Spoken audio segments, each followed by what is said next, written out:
The darkest secrets of Beethoven, the genius you never knew. The haunting truth of a legend. He was a genius. A visionary. A man who composed some of the most breathtaking music the world has ever known. But what if I told you that behind the masterpiece of Beethoven's legacy lies a story far more disturbing than we were ever taught? What if his deafness wasn't just a tragedy, but a mystery tied to slow poisoning? What if his love life wasn't just lonely, but filled with obsession, betrayal, and heartbreak? And what if, after his death, something horrifying was discovered inside his body? Stay with me, because this is the darkest side of Beethoven, a side history tried to bury. The immortal beloved, a love that never was.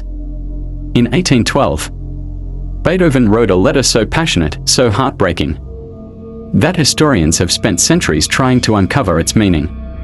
It was addressed to a woman he called his immortal beloved. "I can only live wholly with you or not at all," he wrote. "Ever thine, ever mine, ever ours." But here's the chilling truth: the letter was never sent. Who was she? A lost soulmate? A forbidden lover?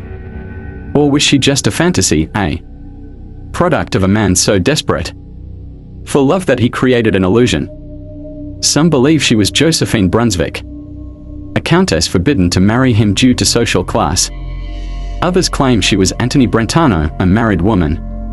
But one theory is far more unsettling: what if there was no immortal beloved at all? What if Beethoven, isolated and tormented, wrote a letter to a ghost, someone who existed only in his mind? The poison that silenced a genius. We all know Beethoven's greatest tragedy, his deafness. Imagine the agony: a man who lived for music, suddenly trapped in silence. He wrote that he felt cursed, that life was unbearable. But here's what they don't tell you: Beethoven may not have lost his hearing naturally. When scientists examined his hair and bones, they found something horrifying: his body contained deadly levels of lead. This wasn't just a little poisoning. This was enough lead to cause agonizing pain, paranoia, depression, and yes, deafness. Where did it come from? Some say his doctors accidentally poisoned him with toxic medicines. Others believe the lead was in the wine he drank daily, so much that it was slowly killing him from the inside. For decades, he suffered. He wrote of violent stomach pain, unrelenting headaches, a constant buzzing in his ears.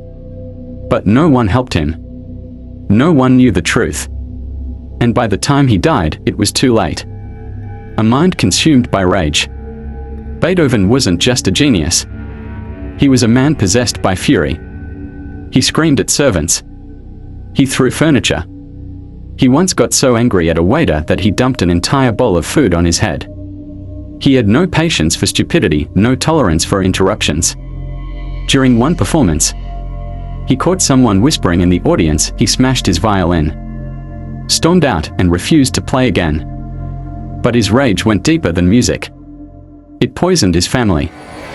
His only nephew, Karl, became the target of his obsession. Beethoven was convinced that Karl's mother was unfit to raise him. So he fought for sole custody, dragging the boy through a brutal legal battle. When Beethoven won, Karl was forced to live under his control. But the constant pressure, the anger, the suffocating expectations, it became too much. One day, Karl tried to take his own life.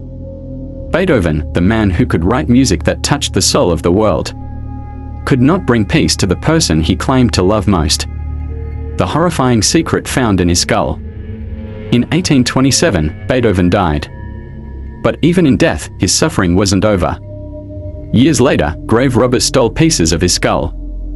For centuries, his remains were passed from collector to collector, lost in private collections, hidden away in dusty cabinets.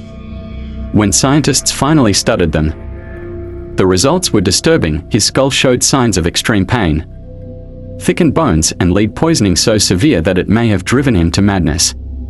What really killed Beethoven? Illness? Poison? Or was it simply the weight of a life filled with suffering, obsession, and rage? The unsettling truths behind the genius. Beyond his musical brilliance, Beethoven's life was riddled with peculiarities and dark secrets. He was known for his obsessive coffee ritual, insisting on exactly 60 beans per cup, which he meticulously counted each morning. This compulsive behavior hints at a mind striving for control amidst chaos.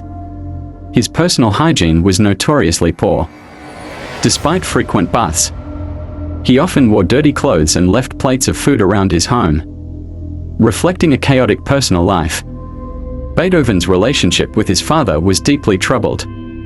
Johann van Beethoven, an abusive alcoholic, would drag young Ludwig out of bed in the middle of the night to force him to practice, instilling a relentless work ethic but also deep emotional scars. In his later years, as his deafness became profound, Beethoven would press his ear to the piano, feeling the vibrations to connect with his compositions. This poignant image underscores the tragic irony of a composer. Unable to hear his own masterpieces, he gave the world music that could make even the coldest hearts weep.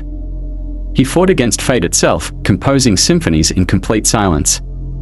But behind the legend was a man tortured by love, by poison, by his own mind. Now that you know the truth, how will you remember Beethoven? If this story shocked you, don't forget to like, share, and subscribe for more dark history. And tell me in the comments, what do you think was Beethoven's greatest tragedy? Because sometimes, even the greatest genius comes at the greatest cost.